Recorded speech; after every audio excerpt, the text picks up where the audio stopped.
It's Anaphil, your resident anaphile, and we're here to talk about some anime philosophy.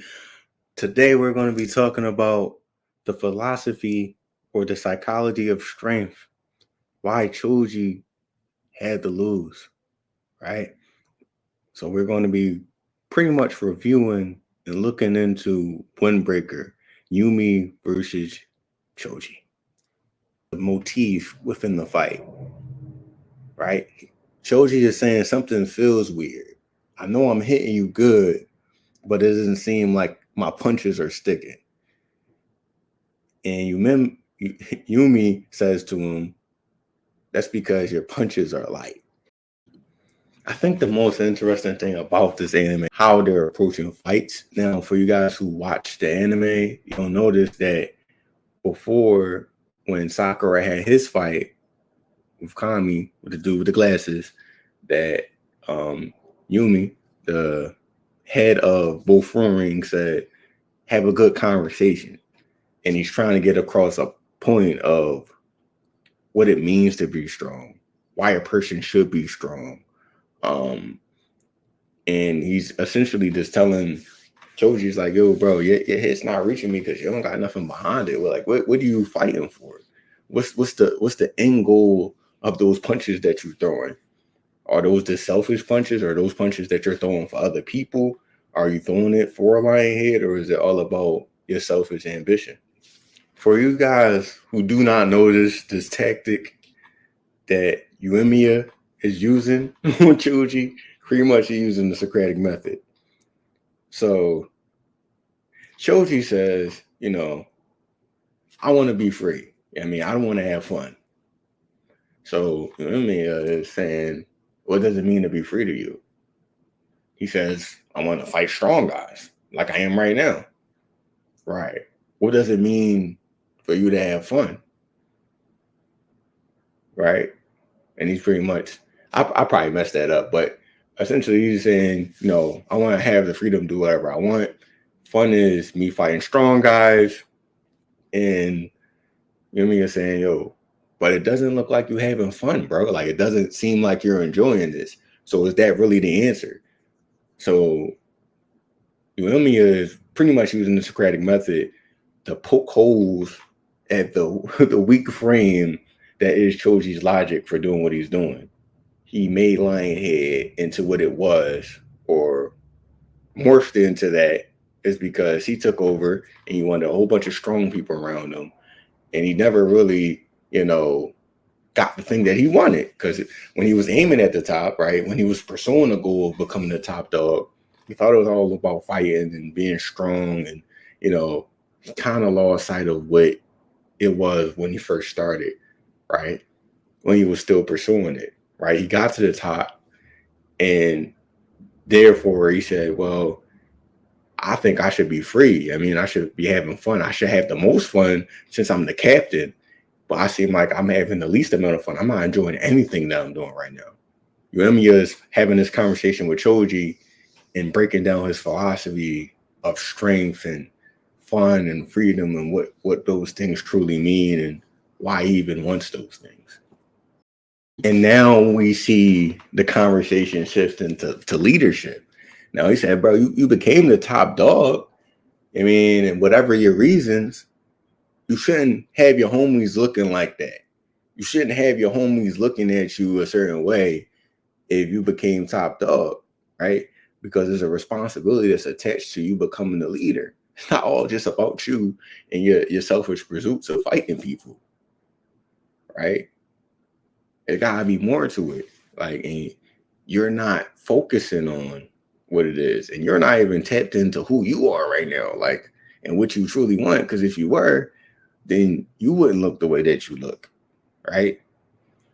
So again, breaking down that philosophy and why Choji needs to lose. So what we're seeing now is a mental representation of where he is, right? The fact you see the cracks in the foundation, you see him walking by himself, um, and you see him kind of talking through what's going on. Now, before we got to this shot, obviously he was saying enough. I heard enough. It don't matter. I don't even need you anymore, Yumi. Right? Because at first I thought, if I took over performing, I would feel the most free. I would be like you. I would look happy like you. I would experience that smile that you always have when I see you. Right? And Yumi pretty much saying, bro, no, like that's not how you get here, pretty much. And you know, it's starting to unravel our guy, right? He's starting to go inside his brain, like, bro, I don't care. And if we was going to put one word to it, we could probably say nihilism, right? Like once someone hears that the thing that they want to do is not going to get them to the place they want to be, they might experience nihilism, right? Nothing matters. It doesn't matter anymore. I'm just going to do whatever. I mean, my philosophy is right, and they're going to die with that idea. And that's why people say often, or is an old adage, that people don't have ideas, ideas have people, right? Because our philosophies, they shape our actions. And his actions are being shaped by one belief, right? The fundamental belief that if he was the strongest, he would be the most free. And to be the most free means to be having the most fun. And that's what that means to him. So basically, Yumi is saying, yo, I didn't mean to back into a psychological corner. I didn't know that this was that deep for you. I didn't know how deep your despair was. And the fact that I was really destroying such a fragile foundation in you, right? And so we see it pan into his internal state where he's alone. He's in this pitch black area, right? Surrounded by this broken up ground, and he's just walking, isolated, alone.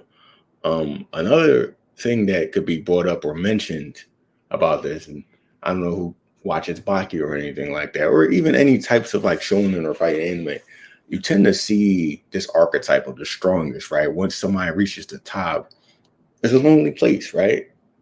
That's why we have that old adage, it's lonely at the top, right? And then the way people respond to the loneliness or being, but needless to say, the philosophy of strength and how people see it can be narrow at times. So it's like once they achieve what they believe to be the essence of strength, the very pinnacle of it, um, it can be isolating for them, and they could lose sight of why they wanted the strength in the first place, why they wanted the ranking, why they wanted the authority, why they wanted the status, right? Why in the world did they want to be in the place that they are? And so this is what we're seeing. We're seeing despair from isolation of being strong and being a particular type of strong, right? Being the person who has the most physical prowess, but not necessarily having the emotional maturity to be a good leader, right? You have the potential to change. You have the potential to be more than the thing that you set out to be, right? And it's okay that you didn't get it right, because you could still change. You could still change, right? That's the main message that's trying to get across in this episode. Yo, you could still change. You may have messed up, and you might have got the answer wrong, but it's like, you know, you didn't get to this leadership position because you don't have potential. You got here because you're really good at fighting.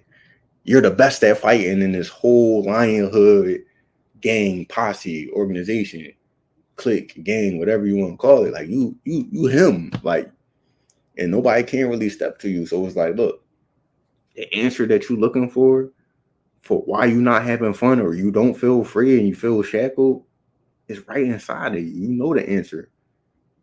And if you keep going about things the way you are, you're gonna be stuck here forever. So don't avert your eyes. Listen and look at what I'm saying to you. Visualize what I'm saying to you. To become stronger. Right? If strength goes uncontested, then you end up in the position where Choji second in command was, his hand man was, right? Whereas though it's like it's going uncontested, he's tilting towards corruption, he's tilting towards dictatorship, and he doesn't have anybody to stop him, or anybody's going to say anything like, bro, you want some bullshit, but the whole time he know you want some bullshit. So here it is. Uemi is on the same playing field as him. I'm stronger than you, bro. Your little bro, right? That's why you saw Yumi just sitting there looking at him, looking up at him, but still having that authority to be able to tell him, like, bro, yeah, like you got it wrong, you got it twisted, bro. You had it more back then. You had the answer back then, right? Your punches had weight back then, but you don't got that anymore. So it's like essentially, when you really look at it, Yumi is saying, bro, just go back. Because sometimes we be thinking in our lives that, we was wrong, right? Or the way we were is stupid or weak because we reached a certain level of success. That's not necessarily true. Sometimes some of your philosophies back then, right, reveal a truth to you that you forgot about. And the truth that he forgot was, your strength on purpose in the aid of your friends and the people that you care about is better than this selfish ambition, right? Strength needs to have a purpose. You can't just be strong for the sake of being strong, right?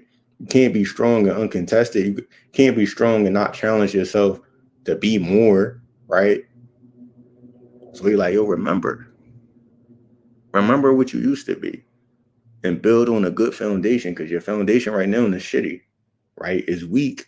Your resolve is weak. It's empty. You don't have any responsibility. You don't have any weight behind any of the decisions and actions that you're making right now.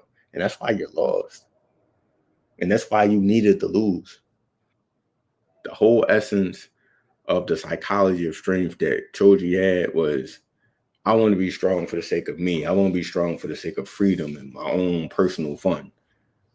But if strength does not have a purpose, that means it adds and is for the value of protecting that which is most precious: friends, loved ones, goals, dreams, and pursuits that go outside of yourself, then that strength is really weak. The resolve is weak. And from that weakness, it breeds corruption. It breeds a spirit of dictatorship. It breeds insecurity. It breeds blame shifting, because that's exactly what he did. It's like, why aren't you guys strong like me? Bro, you knew they weren't strong like you. So it's like, when you look at it on the face, it's kind of like counterintuitive, because you were the strongest and that's how you got to the top. So the people underneath you are not going to be as strong as you, but it's your job as the leader to teach them what strength is and how to become stronger. It's your job as leader to set the standard. And instead of doing that, you start excommunicating people because they didn't live up to your fragile idea of strength. But with all that being said, I am Anna Phil, your resident Anophile, and this has been a slice of anime philosophy. If you guys like the content, please like, comment, subscribe, and share these videos. Until next time, guys. Peace.